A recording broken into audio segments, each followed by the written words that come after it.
दिव्य केश तेल के तो मैंने अपने आंखों से देखा और कानों से सुना है, ऐसे सैकड़ों किस्से हैं। किसी किसी के ना 20-25 साल में ही बाल सफेद हो जाते हैं। कई बेटियों ने मुझसे बताया, बोले बाबा जी हमारे तो शादी से पहले ही सफेद हो गए थे, फिर बोले ये लगातार प्रयोग किया तो हमारे बाल अब 15 साल तक तो काले रहे, फिर वापस सफेद आने लग गए। मैंने कहा बेटे अब तो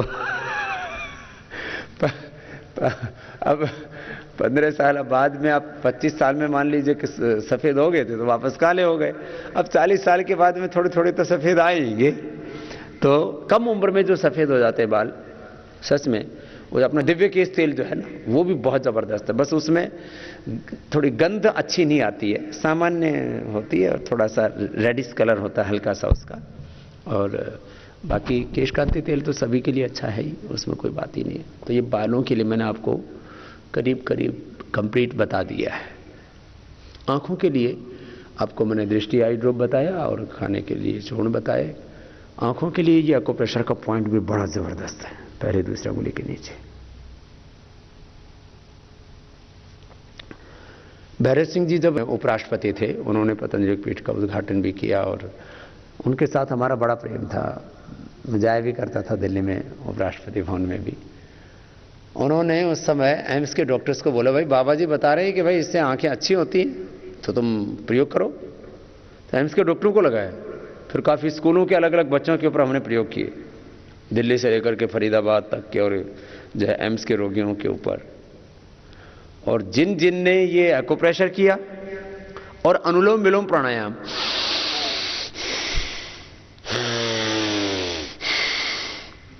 नाक, आंख, गला, इनका तो कनेक्शन आप सबको पता ही है, लेकिन अनुलोम विलोम का दिमाग से भी कनेक्शन है। अनुलोम विलोम से आंखों के ऊपर और गले पर तो सीधा असर होगा ही होगा, क्योंकि एक दूसरे के साथ कनेक्टेड है। लेफ्ट नॉस्ट्रिल से राइट ब्रेन और राइट नॉस्ट्रिल से लेफ्ट ब्रेन हमारा एक्टिवेट हो जाता है, बैलेंस हो जाता है, जबरदस्त इसका लाभ होता है। तो ये आंखों के लिए भी बहुत अच्छा प्राणायाम है अनुलोम विलोम। बाकी जो बालों के लिए अच्छा वही सर्वांगासन और शीर्षासन आंखों के लिए भी अच्छा है। वैसे ये इनफर्टिलिटी के लिए, थायराइड के लिए भी अच्छा है सर्वांगासन। तो सर्वांगासन तो इजीली किया जा सकता है, बैलेंस बनाना आसान होता है। शीर्षासन के बैलेंस बनाने के लिए थोड़ी प्रैक्टिस करनी पड़ती है, तो ये तो बड़े इजी है। बस पीरियड के दौरान ना करें इन दोनों आसनों को। और प्रेग्नेंट लेडीज़ के लिए तो अलग तरह के अभ्यास बताए जाते हैं। जिनको उच्च रक्तचाप, हृदय रोग है, उनको थोड़ी दिक्कत होती है, उनको नहीं करना होता है शीर्षासन और सर्वांगासन, बाकी तो कर सकते हैं। जो आंखों के लिए ये एक्यूप्रेशर और अनुलोम विलोम के अलावा सुबह उठ करके मुंह में पानी भर के जो है थोड़ी ठंडे पानी से एक बार आंखें जरूर धोनी चाहिए, बहुत अच्छा होता है।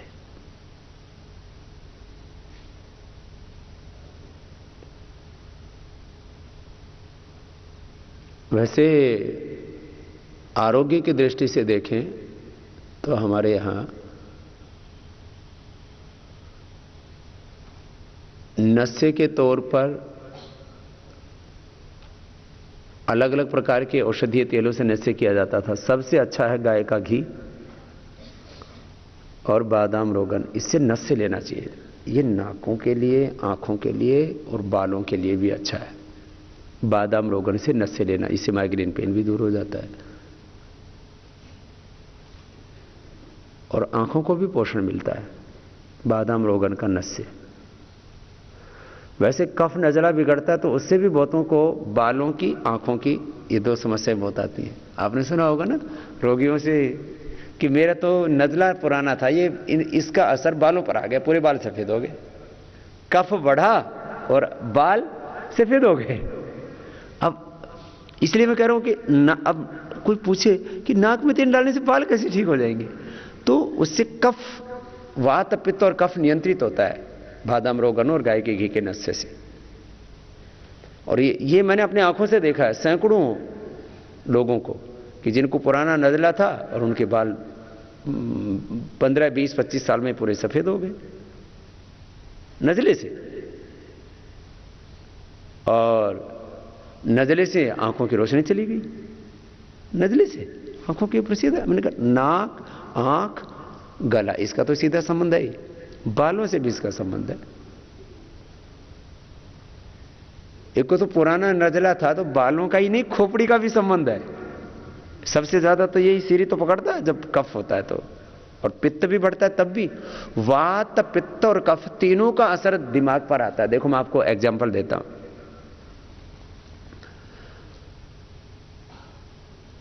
जब भी एसिडिटी बढ़ेगी माथे में दर्द हो जाएगा, चक्कर आने लगते हैं। जब किसी को एसिडिटी हो और उससे सिर में इतना भयंकर पेन होने लगता है और बाद में कई बार तो वो माइग्रेन पेन तक में भी कन्वर्ट हो जाता है, तो उनको बोलो आप वमन कर लो, ठीक हो जाते हैं। वमन करने से एकदम ठीक हो जाते हैं। और मैंने अपने ऊपर भी प्रयोग किया। जैसे मैंने कहा कि कभी कभी इतनी लंबी यात्राओं में थोड़ा सा खान पान में कुछ दिक्कत हुई या समय से नहीं खाया, अव्यवस्थित हो गई जीवन शैली, थोड़ी खान पान की थोड़ी दिक्कत आई, तो कभी पित्त बन गया तो एकदम से माथा भारी हो जाता है, थोड़ा सा पता लग जाता है कि कुछ हो गया है। तो मैंने देखा जाते उल्टी कर लो, तुरंत ठीक, विद इन 2-3 मिनट्स, 2-3 मिनट के अंदर ही एकदम अच्छा हो जाता है। ये तो मैंने पित्त का बताया। जिनको नाक ऐसे बहता रहता है, कफ जमा रहता है, फिर यहाँ तो पॉलिप्स तक हो जाते हैं, अंदर से जो है नासिका के अंदर मांस की भी वृद्धि हो जाती है, किसी किसी को तो नासूर तक हो जाता है, बहुत बुरी हालत होती है। उनको तो कपालभाति, अनुलोम विलोम, जल नीति, सूत्र नीति तक भी करानी पड़ती है। षडबिंदु तेल या सरसों का तेल सबसे अच्छा है। मैं आपको एक लेटेस्ट घटना बताता हूं, अभी 5-7 दिन पहले की। करीब 15 दिन से हेमा मालिनी जी का नाक बंद हो गया। दिक्कत, बोलो बाबा जी मेरे नाक खुल ही नहीं रहे और डॉक्टरों ने इतनी भयंकर एंटीबायोटिक्स दे रखी हैं और मेरी बुरी हालत है, बाबा जी कुछ मुझे बताओ। मैंने कहा अभी करो। मैं किसी कार्यक्रम में था तो मैंने कहा अभी राष्ट्रपति भवन में मेरा कार्यक्रम चल रहा था, तो मैंने कहा अभी मैं आपको बता रहा हूं, मैं 2 घंटे बाद आपसे दोबारा बात करूंगा, आप मेरे कहने से एक बार सरसों का तेल नाक में डालो, कोई खराब चीज तो कह नहीं रहा हूं। उसने डाला और मैं तो कार्यक्रम में चला गया, उसके बीच में उनकी 2 मिस कॉल आ गई। फिर बाद में मैंने आकर के किया, मैंने कहा कैसा लग रहा है? बोले बाबा जी तो चमत्कार हो गया, मेरे नाक तो पूरे खुल गए। किससे? पतंजलि का सरसों का तेल डाला था। पतंजलि का इसलिए बता रहा हूं कि कई बार सरसों का तेल ही नकली होता है। उसमें क्या मिला देते हैं लोग? 2 चीजों की सबसे ज्यादा मिलावट होती है। 80 to 90% लोग उसके अंदर मिला देते हैं, 80 to 90% पाम ऑयल। अब पाम ऑयल से तो नाक ठीक होगा नहीं, तो बंद और हो जाएगा यदि डाल लिया तो। और दूसरा, उसमें जो पक्के बेईमान हैं वो तो मिलाते हैं पाम ऑयल, और जो थोड़े कम बेईमान हैं वो मिलाते हैं उसमें rice bran oil. Palm oil होता है करीब 40 रुपए लीटर, राइस ब्रान होता है करीब 80 रुपए के आसपास लीटर। तो मतलब थोड़ा सा सस्ता तेल मिलाना है ना, और 1 लीटर के ऊपर उनको 40 से लेकर के और 50 रुपए तक का फायदा हो जाता है। ये ऐसा तेल मिलाकर को बेचते भी पतंजलि से 20 रुपए 30 रुपए सस्ता है। फिर राइस ब्रान ऑयल वाले वो थोड़ा तेल अच्छा है तो इसलिए उनको इतना नहीं बचता, उनको करीब 10 रुपए का फायदा हो जाता है। लेकिन जब लाखों लीटर तेल, जैसे अभी पतंजलि का जो तेल है वो भी हम करीब 300 टन अभी पैक करते हैं, और अभी आगे 500 टन की योजना बनाई है डेली। तो उसमें फिर लाखों लीटर तेल पैक किया और उसमें 5-5, 10-10 रुपए बचे, तो कुछ ही दिनों में करोड़ों रुपए बच जाते हैं। लोग इसी चक्कर में तो मिलावट करते हैं। तो इसलिए मैंने कहा सरसों का तेल जो है वो शुद्ध नाक में डालो, एकदम से नाक खुल जाते हैं। ऐसे भी कफ के लिए सबसे अच्छा है, जब किसी को सर्दी जुकाम हो जाए तो उसको इतना बोल दो अपना सरसों का तेल डाल लेना। षडबिंदु तेल आप सबको बताने की जरूरत नहीं है। रोगी ठीक है, जो पुराने रोगी उनको षडबिंदु तेल दे दो, बाकी को अपना सरसों तेल डालो। गाय का घी थोड़ा सा गुनगुना सा गर्म करके डाल लो, बादाम रोगन डाल लो। ऐसे स्वस्थ आदमी को भी आप लोग भी डाला करो। सब जो है सप्ताह में 1 बार नस्य, सप्ताह में 1 बार कम से कम कुंजर क्रिया, कुंजर को कुंजल बोल देते हैं, उल्टी करने, वमन, सप्ताह में एक बार नस्य, सप्ताह में एक बार कुंजर, सप्ताह में एक बार जो है वो स्नेहन या स्वेदन, मालिश, अभ्यंग। कुछ कुछ चीजें रोज नहीं करनी चाहिए। 6 महीने में एक बार शंख प्रक्षालन, साल में एक बार पंचकर्म।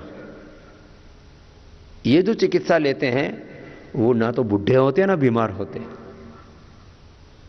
ये आपको ऐसा वातावरण बनाना है इस पूरे देश में, हेल्थ टूरिज्म, इसको इतना बढ़ाएं कि लोगों की जिंदगी में जहर घुल गया है, मनों में जहर घुल गया है, दिलों में जहर घुल गया है, वातावरण में, हवा, मिट्टी, पानी में, आहार, व्यवहार, विचारों में जहर घुल गया है। लोगों को डिटॉक्स करना है। तो अभी पतंजलि योगपीठ हो रही है, एक योगाग्राम छोटा पड़ेगा, आप देखना, आपकी आंखों के सामने ही हम ऐसा वातावरण बनाएंगे इस देश में कि हर स्टेट में कम से कम एक योगाग्राम बन जाए, कम से कम एक योग पीठ बन जाए, और पंचकर्म षटकर्म का सारा उपचार उनको मिल जाए। बहुत जरूरी है। देखो, एक तो होता है जो है बीमार होकर के उपचार लेना, इसको मैं कहता हूं नादानी है। बुद्धिमानी किस बात में है? हम साल में एक बार पंचकर्म करें। अब पंचकर्म भी बलाबल को देख करके करवाया जाता है। उसमें जो वमन कराते हैं, तो कमजोर सा आदमी हो तो उसका तो शीर्षासन ही हो जाएगा। उसमें बलाबल देख करके पंचकर्म में वमन, विरेचन, बस्ती, बहुत तरह की जो क्रिया। अब जैसे कमर में दर्द है ना, तो उसमें योगाभ्यास और औषधियां, त्रयोदश अंगु, गुलचंद्र प्रभावटी, अभ्यंग आदि सब ठीक है, लेकिन उसमें जो बस्ती है वो जबरदस्त लाभ करती है। अब घृतपान है, घृतपान भी सामर्थ्य के अनुसार कराना चाहिए। हमने तो 180 ग्राम तक पिया, हमारे गुरुजी तो 250 ग्राम तक पी गए। तो वो इसमें घृतपान भी हम कराते हैं। घृत ये अपने आप में चिकित्सा।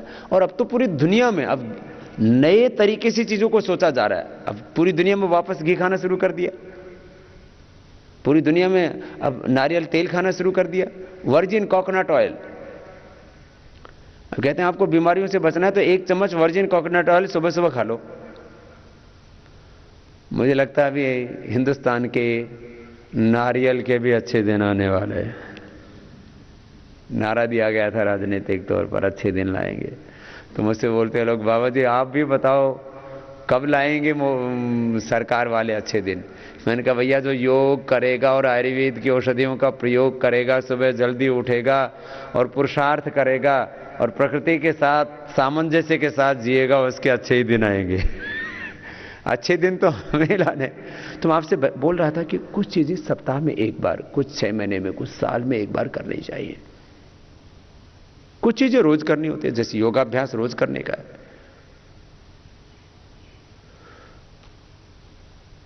विदेशों में भी लोगों को मैंने देखा, वो तो अब काफी जागरूक हो गए हैं इस मामले में।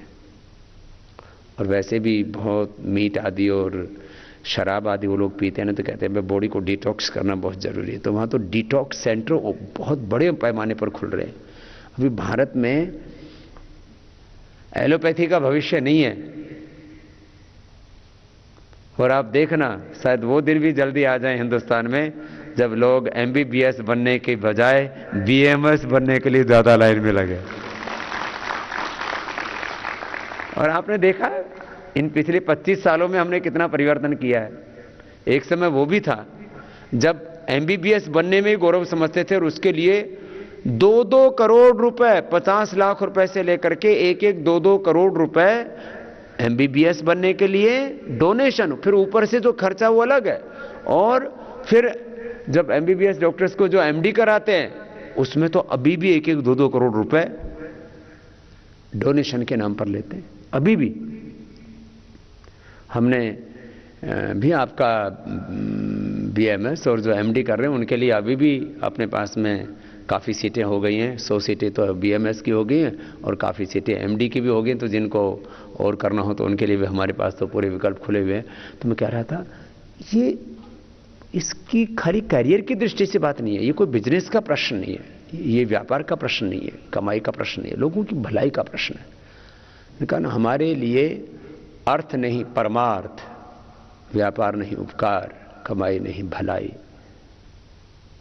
ये लक्ष्य है और इसके लिए हम काम कर रहे हैं। तो मैं आपको बात बता रहा था कि ना सामने कोई रोग हो कि किसी के नाक बंद होते हैं, किसी को मैंने देखा हमेशा ना पानी साथ चलता रहता है, जब देखो तब उनको खींचना पड़ता है, फिर किसी को ऐसे पूछना पड़ता है बार बार, नाक गीले से रहते हैं, किसी के नाक बहुत ड्राई रहते हैं, किसी को छींकें बहुत आती है, सुबह उठते ही फर्श पर पैर टिका छी, थोड़ा सा शरीर कहीं से सर्दी में कहीं से हवा सी लगी छींक, गर्मी में थोड़ी सी गर्म हवा लगी छींक, थोड़ा सा एसी से बाहर, अब ये तो थोड़ा रहेगा ही, यद्यपि हमको एसी अच्छा नहीं लगता, हम नहीं बैठते एसी में, लेकिन हम एसी से बाहर जाएं, बाहर से अंदर जाएं, कोई फर्क नहीं पड़ता क्योंकि योगाभ्यास करते हैं। नहीं तो थोड़ी सी भी प्रतिकूलता में दिक्कत आती है। तो नस्य का प्रयोग सप्ताह में एक बार, कुंजर सप्ताह में अथवा 15 दिन में एक बार,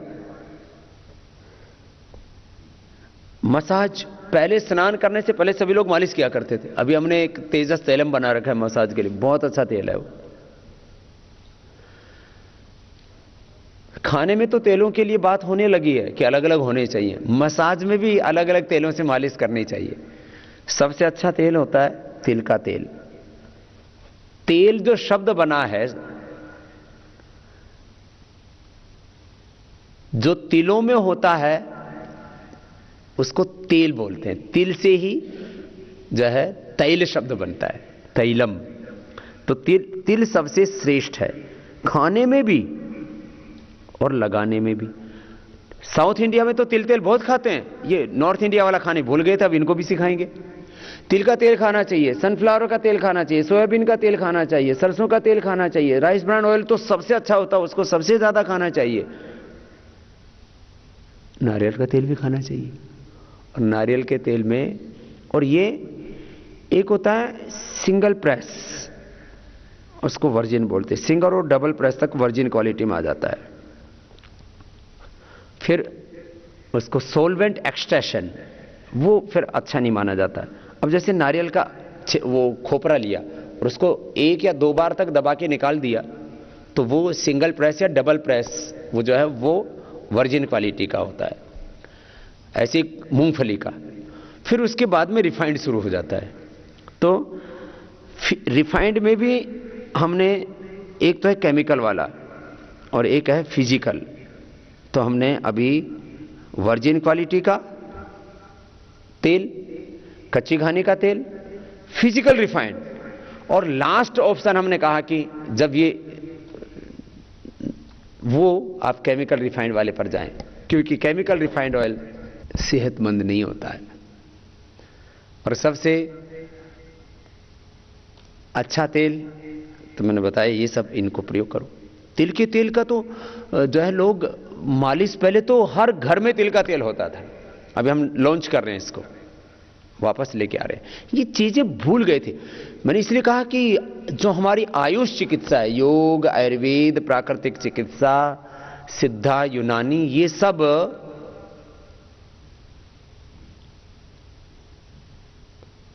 हमारे परंपराओं में रची बसी है, ये हमारी जीवन पद्धति है। पहले लोग ऐसे प्रकृति के साथ सामंजस्य से बैठा के जीते थे, बड़े आनंद में रहा करते थे।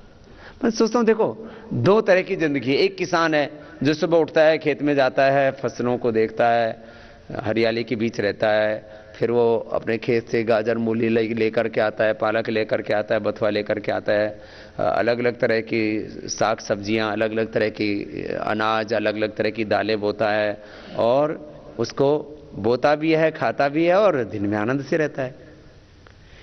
ये जो शहर वाला क्या करता है, सुबह उठता है, भागता भागता टॉयलेट जाता है, भागता भागता स्नान करता है, भागता भागता टूथपेस्ट करता है, भागता भागता नाश्ता करता है, फिर दिन भर काम करता है और शाम को आकर के फिर भागते भागते काम करता है। उसको ना कोई खाने के लिए ठीक मिलती, ना पीने के लिए चीजें ठीक मिलती।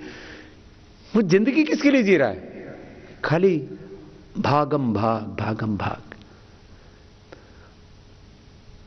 आगे बढ़ने की दौड़ और होड़ में आदमी को यही नहीं पता कि उसकी जिंदगी कैसे होनी चाहिए। ये है जो हमारी योग, आयुर्वेद आदि जीवन पद्धति है। तो इसलिए आप वैद्य भी साल में एक बार योगाग्राम आदि और योगपीठ अवश्य आया करो। आपको भी डिटॉक्स होना है, आपको भी अपनाना है इसको। ये तो जीवन पद्धति है। मैंने बहुत से लोग सन्यासी बन करके योग नहीं करते और आयुर्वेद के चिकित्सक होकर के आयुर्वेद की औषधियों का, पंचकर्म षटकर्म का प्रयोग नहीं करते। ये तो अपने ऊपर भी इसका प्रयोग करना है। हमें बॉडी का स्ट्रक्चर सबका अलग अलग होगा क्योंकि ये हमें जेनेटिकली मिलता है, लेकिन हमारा स्ट्रक्चर कैसा भी हो, हमारे जीवन में तेजस्विता होनी चाहिए। देख करके लगे कि ये वैद्य जो है ना, इसने अपने ऊपर भी प्रयोग किया है आयुर्वेद का।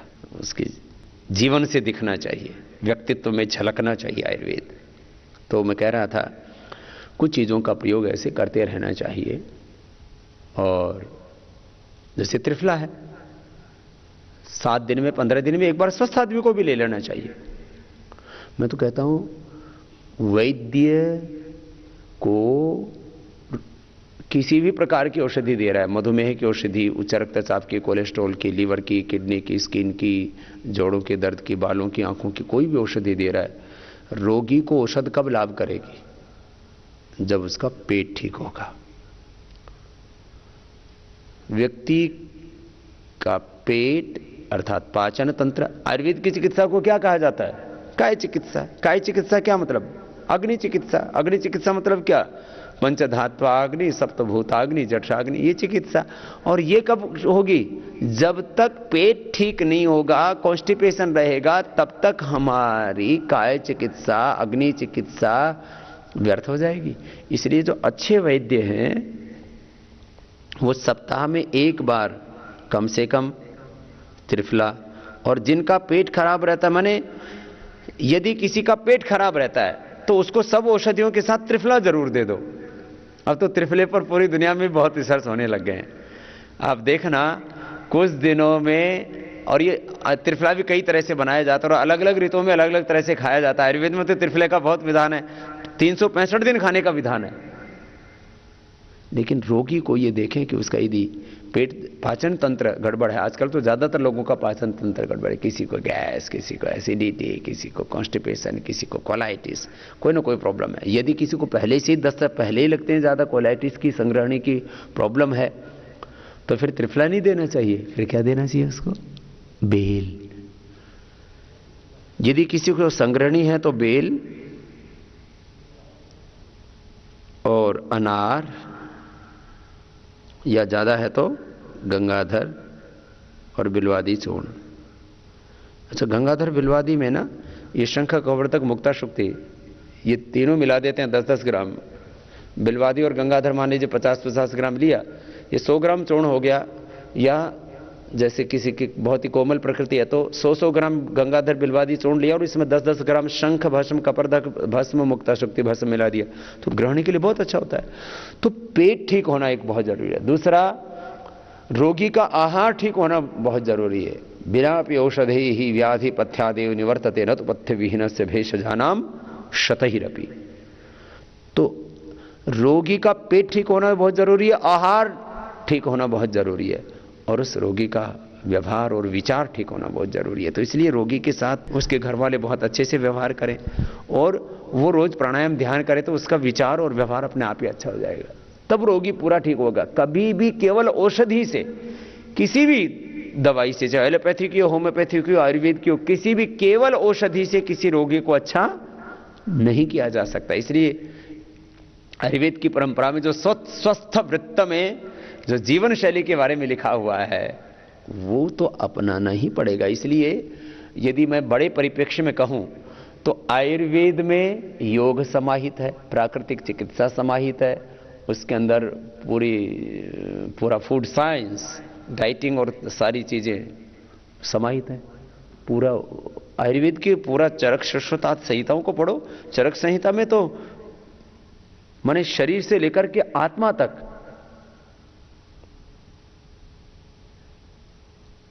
सबके आरोग्य की बात की गई है। अब तो एलोपैथी वाले भी बात करने लगे हैं बॉडी माइंड एंड सोल की, और वो जो सामाजिक स्वास्थ्य की भी बात करने लगे हैं, आदमी के बिहेवियर भी ठीक होने चाहिए। तो आरोग्य को खाली औषध तक नहीं देखना है, इसके आगे पीछे भी काफी सोचना है। कान के पर्दे में छेद हो जाता है तो ऑपरेशन ही मॉडर्न साइंस में तो कहते हैं कि यही अल्टीमेट है, लेकिन मैंने देखा ऑपरेशन की जरूरत नहीं है। चंद्रप्रभावटी, सारीवाद्यावटी, शिराजीत रसायन, 3 चीजों का हमने प्रयोग करवाया। अनुलोम विलोम प्राणायाम करवाया। 3 से 6 महीने में कान का पर्दे का छेद 99% लोगों का भर जाता है। ये औषध दर्शन में भी हमने प्रयोग लिखे हुए यद्यपि, लेकिन आपको थोड़ा कॉन्फिडेंस आए और अपना अनुभव भी साथ में मैं शेयर करता रहूँ, आपको बता रहा हूँ। चंद्र प्रभावटी, सारीवाद्यावटी और शिराजीत रसायन, इसको जबरदस्त प्रयोग देखा।